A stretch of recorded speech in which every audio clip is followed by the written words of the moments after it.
दोस्तों नमस्कार, ये है मार्गदर्शन फॉर सिविल सर्विसेज। मैं अनुराग चौधरी। दोस्तों मार्गदर्शन करंट अफेयर्स के अंतर्गत इस वीडियो में प्रस्तुत है आर्थिक घटनाओं पर आधारित महत्वपूर्ण तथ्यों का वार्षिक संकलन।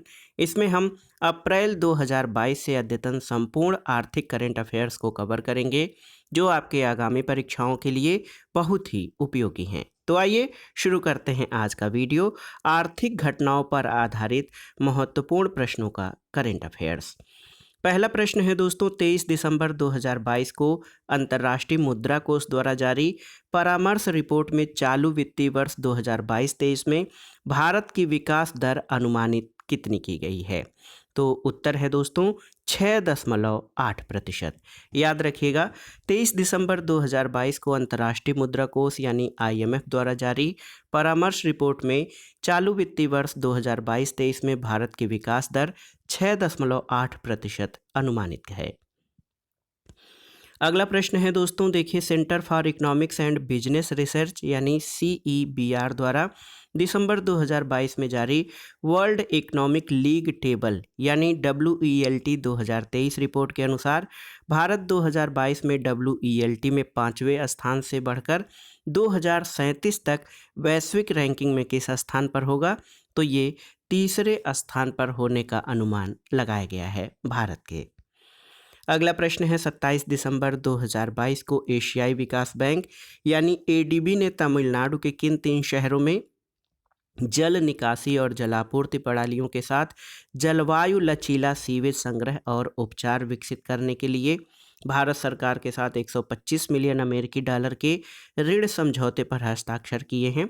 तो ये तमिलनाडु के 3 शहर हैं, कोयम्बटूर, मदुरई और थूथुकुडी। अगला प्रश्न है दोस्तों, RBI के पूर्व गवर्नर रंगराजन की दिसंबर 2022 में प्रकाशित पुस्तक कौन सी है? तो ये है forks in the road, my days at RBI and beyond.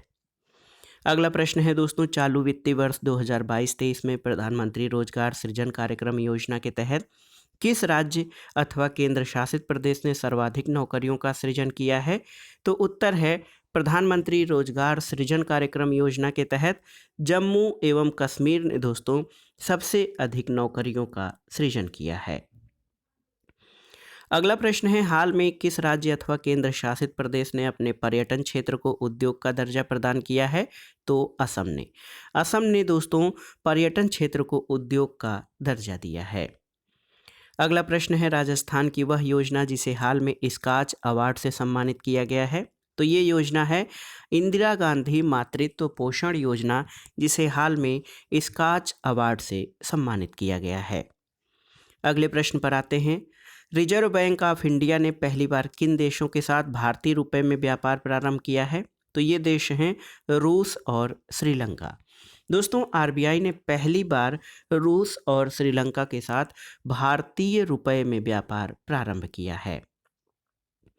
अगला प्रश्न है, 2024 में प्रस्तावित 13वीं विश्व व्यापार संगठन यानी WTO की मंत्री स्तरीय बैठक की मेजबानी दिसंबर 2022 में किस देश को प्रदान की गई है?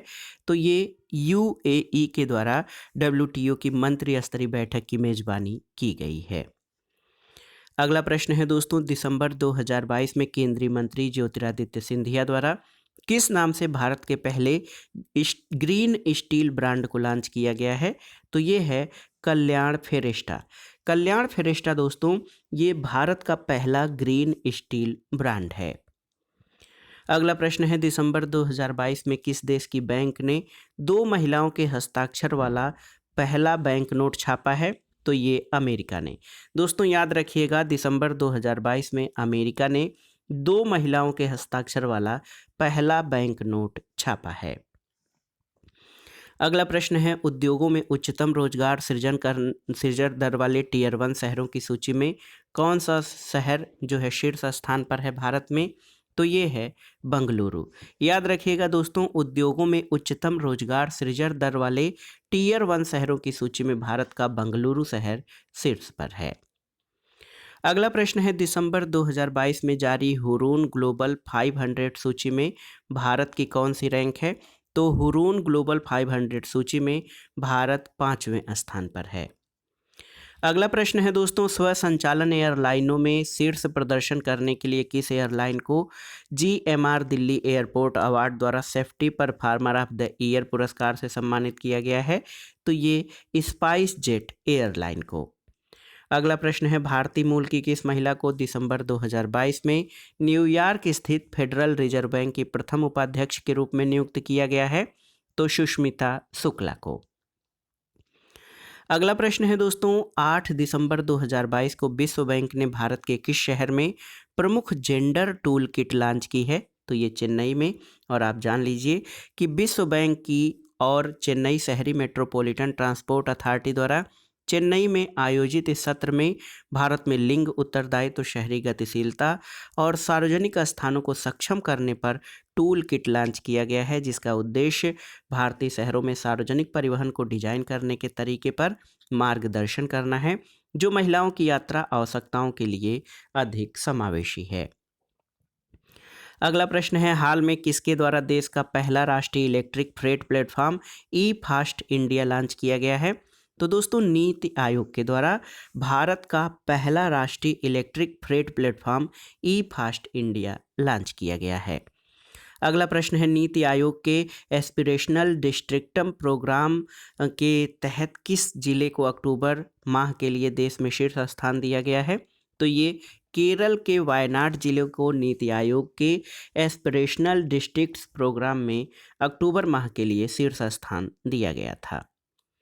अगला प्रश्न है दोस्तों, इकोनॉमिस्ट इंटेलिजेंस यूनिट द्वारा दिसंबर 2022 में जारी world wide cost of living index में किस शहर को दुनिया का सबसे महंगा शहर घोषित किया गया है? तो न्यूयॉर्क को। और देखिए, आरबीआई द्वारा 8 दिसंबर 2022 को सार्क करेंसी स्वैप फ्रेमवर्क के तहत किस देश के साथ मुद्रा स्वैप समझौते पर हस्ताक्षर किया गया है? तो मालदीव मौद्रिक प्राधिकरण के द्वारा। दोस्तों, आरबीआई द्वारा मालदीव मौद्रिक प्राधिकरण के साथ सार्क करेंसी स्वैप फ्रेमवर्क के तहत मुद्रा स्वैप समझौते पर हस्ताक्षर किया गया है। अगला प्रश्न है दोस्तों, सिप्री द्वारा दिसंबर 2022 के पहले सप्ताह में जारी दुनिया की शीर्ष 100 रक्षा कंपनियों की सूची में किन दो भारतीय रक्षा कंपनियों को स्थान मिला है?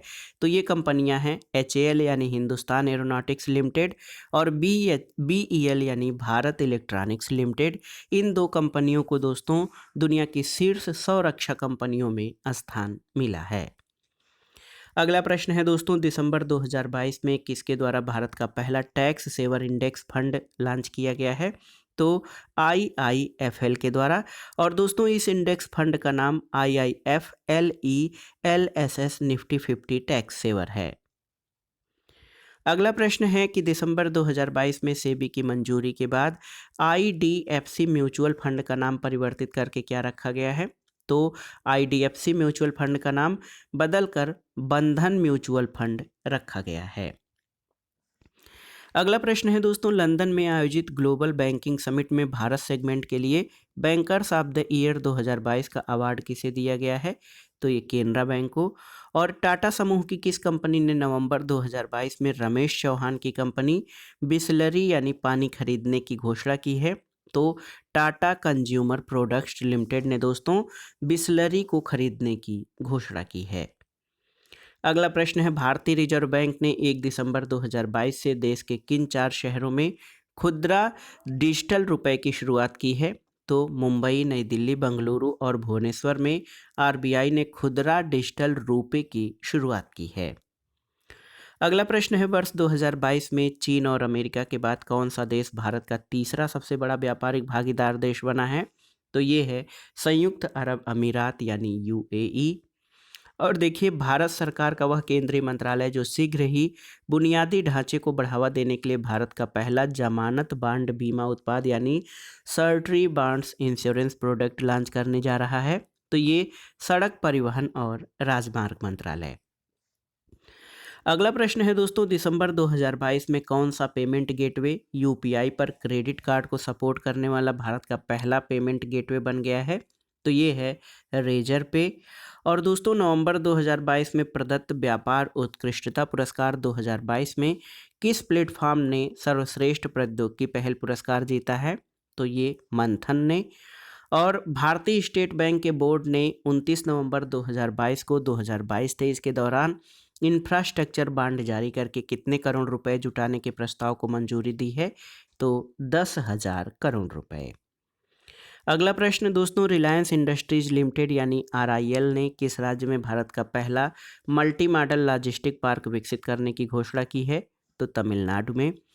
और अगला प्रश्न है कि हाल में किस बैंक को अटल पेंशन योजना के तहत महत्वपूर्ण नामांकन के लिए पेंशन फंड नियामक और विकास प्राधिकरण से राष्ट्रीय पुरस्कार प्राप्त हुआ है?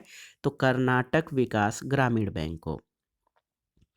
अगला प्रश्न है, दिसंबर 2022 में जारी विश्व बैंक की नवीनतम update India development update navigating the storm में वित्तीय वर्ष 2022-23 में भारत के लिए जीडीपी की वृद्धि दर अनुमान को 6.5% से बढ़ाकर कितना किया गया है? तो भारत की जीडीपी दर को बढ़ाकर 6.9% किया गया है। अगला प्रश्न है दोस्तों, वह अंतर्राष्ट्रीय संगठन जिसने दिसंबर 2022 में Agartala municipal infrastructure development project को डिजाइन करने के लिए भारत सरकार के साथ 3 मिलियन अमेरिकी डॉलर के प्रोजेक्ट रेडीनेस फाइनेंसिंग के समझौते पर हस्ताक्षर किया है? तो ये एशियाई विकास बैंक ने। अगला प्रश्न है दोस्तों, नवंबर 2022 में भारतीय रिजर्व बैंक ने किन बैंकों को रूस के साथ रुपए में व्यापार के लिए एक विशेष बोस्ट्रो खाता खोलने की अनुमति दी है? तो केनरा बैंक और एचडीएफसी बैंक को। दोस्तों, अब तक कुल 5 बैंकों को रुपए में व्यापार के लिए नियामकी मंजूरी मिली है, जिसमें केनरा बैंक, एचडीएफसी के अलावा यूको बैंक, यूनियन बैंक और इंडसइंड बैंक शामिल हैं। अगला प्रश्न है, केंद्र सरकार ने नवंबर 2022 में इथेनॉल इंटरेस्ट सबवेंशन स्कीम की नई विंडो के तहत कितने और इथेनॉल परियोजनाओं को सैद्धांतिक मंजूरी दी है? तो 95। और अक्टूबर 2022 में जर्मन स्थित डेटा और सांख्यिकी फर्म स्टेटिस्टा द्वारा जारी एक रिपोर्ट में दुनिया का सबसे बड़ा नियोक्ता घोषित किया गया है। किसे? तो रक्षा मंत्रालय भारत सरकार को, क्योंकि ये 2.92 मिलियन लोगों को जो है रोजगार प्रदान करता है। अगला प्रश्न है, स्टैटिक्स इन्फोग्राफिक्स के अनुसार भारतीय रक्षा मंत्रालय के बाद दूसरा स्थान अमेरिकी रक्षा मंत्रालय का है, जो 2.91 मिलियन लोगों को रोजगार देता है। अगला प्रश्न है, हाल में जारी एक रिपोर्ट के अनुसार डेबिट कार्ड बाजार में किस बैंक की हिस्सेदारी सर्वाधिक है? तो स्टेट बैंक ऑफ इंडिया की। और संपूर्ण डेबिट कार्ड मार्केट में 29% हिस्सेदारी अकेले स्टेट बैंक ऑफ इंडिया की है। अगला प्रश्न है, यूएस स्थित पोर्टलांस संस्थान द्वारा तैयार नेटवर्क रेडिनेस इंडेक्स 2022 में भारत को कौन सी रैंक दी गई है? तो भारत को 61वीं रैंक है। सितंबर 2022 में सार्वजनिक क्षेत्र की किस कंपनी को महारत्न कंपनी का दर्जा सरकार द्वारा दिया गया है? तो ये है ग्रामीण विद्युतीकरण निगम यानी आरईसी लिमिटेड। अगला प्रश्न है दोस्तों, नैस्कॉम और आर्थर डिजिटल की हाल में प्रस्तुत एक रिपोर्ट के अनुसार भारत में 5G नेटवर्क प्रौद्योगिकी 2030 तक भारत के सकल घरेलू उत्पादन में लगभग कितने प्रतिशत का योगदान दे सकता है? तो ये 2% का योगदान दे सकता है। अगला प्रश्न है दोस्तों, नाइट फ्रैंक की हाल में प्रस्तुत एक रिपोर्ट के अनुसार कौन से भारतीय शहर एशिया प्रशांत क्षेत्र में शीर्ष डेटा सेंटर बाजारों में 3 के रूप में उभरे हैं? तो भारतीय बाजारों में हैदराबाद, चेन्नई और नई दिल्ली ये एशिया प्रशांत क्षेत्र में शीर्ष डेटा सेंटर बाजारों के रूप में उभरे हैं। अगला प्रश्न है, मत्स्य पालन, पशुपालन और डेयरी राज्य मंत्री संजीव बालियान ने हाल में किसे इंडिया एग्री बिजनेस अवार्ड 2022 दिया है? तो राष्ट्रीय मत्स्य विकास बोर्ड यानी एनएफडीबी को। अगला प्रश्न है, भारत का वह पहला राज्य जिसने हाल में बैंक दर के आधार पर सोने की एक समान कीमतें शुरू करने की घोषणा की है? तो केरल ने। और दोस्तों देखिए, दिसंबर 2022 में ग्रीन सेल, देखिए बहुत ही महत्वपूर्ण है, दिसंबर 2022 में ग्रीन सेल एक्सप्रेस ने किस वित्तीय संस्था से 255 ई बसों के निर्माण के लिए $40 मिलियन का ऋण प्राप्त किया है? आपको बताना है। तो सही उत्तर आपका हो जाएगा, ये है, आप देख लीजिए, बहुत ही महत्वपूर्ण, ये दोस्तों एशियन विकास बैंक यानी एडीबी से।